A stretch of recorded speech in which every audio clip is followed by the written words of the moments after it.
My name is Scott Holman. I'm a taxidermist.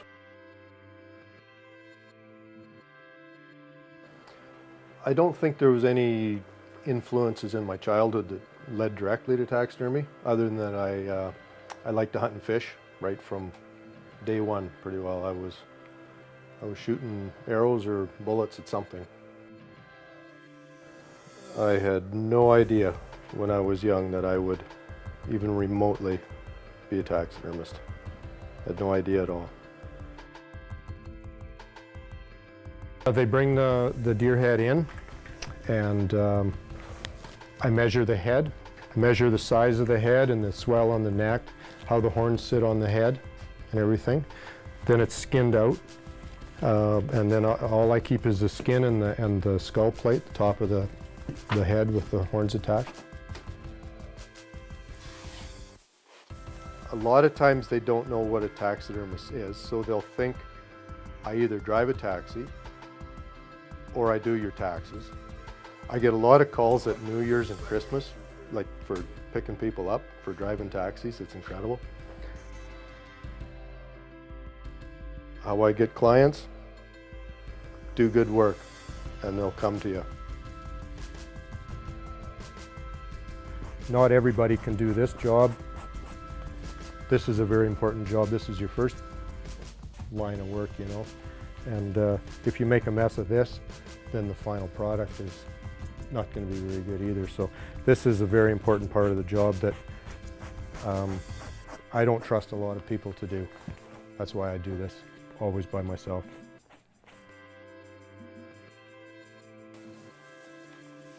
Salt it and dry it so that the hide's preserved and the hair is locked in.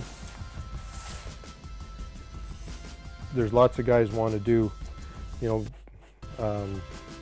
fool around with doing their own deer head and stuff like that.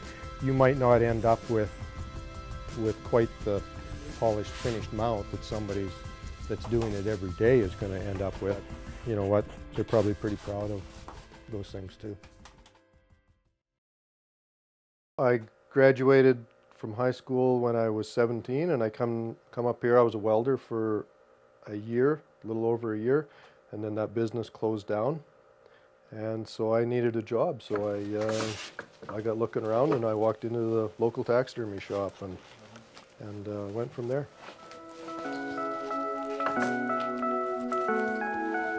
The next step was that shop closed down. Ray moved to BC, and I was either find something else to do or jump into business on my own.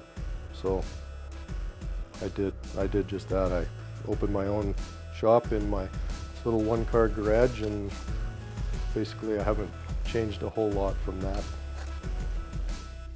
I'll put the eyes in and then re-glue it. Start putting the face together. You know, some days it would be nice to have 3 guys working for you, but the next day it's kind of nice to be doing everything myself too. And I enjoy working by myself. I got no problems with that. These little pencil marks on here, that's for making the eyes level. The pupils in their eyes are always level. I get to do what I want to do, how I want to do it, when I want to do it. You know, and the final product is what I want when I'm finished with it. You know, it's what I expect out of it. And I'm the only one that has to answer to the client. You know, the basics of taxidermy are fairly simple. You know, the mechanics of it. So I think I grasped those parts of it fairly quickly.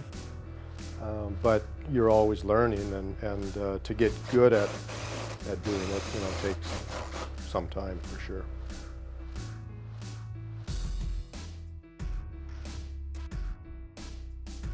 once I start, I can't stop. I have to keep going.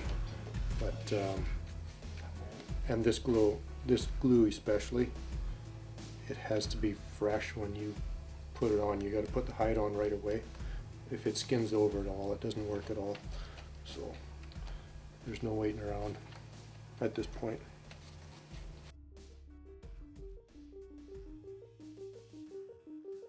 Yeah, there's definitely a respect between the taxidermists that are left. There's only 4 of us in western Manitoba right now that are making a living off of doing taxidermy. If I got 15 hours into a deer head, I figure that's what I price it for.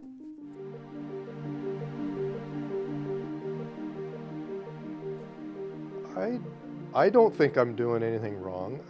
I'm taking a part of the animal that normally would be thrown in the shed and never seen again, you know, and making a piece of art or a memory for hunters that, you know, they'll take their deer head, and instead of just taking the meat and throwing the hide and horns away, I take that and I make something for their wall that they can remember that hunt for a lot of years.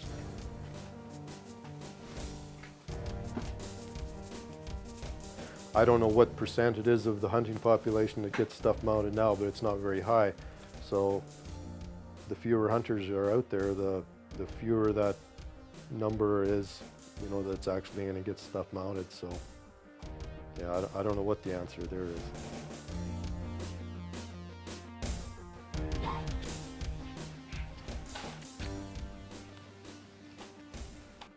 You know, if I knew what the future was, I'd, you know, maybe be doing different stuff. I don't know, but I think it'd be all right for the next few years. But 25 years down the road, no idea.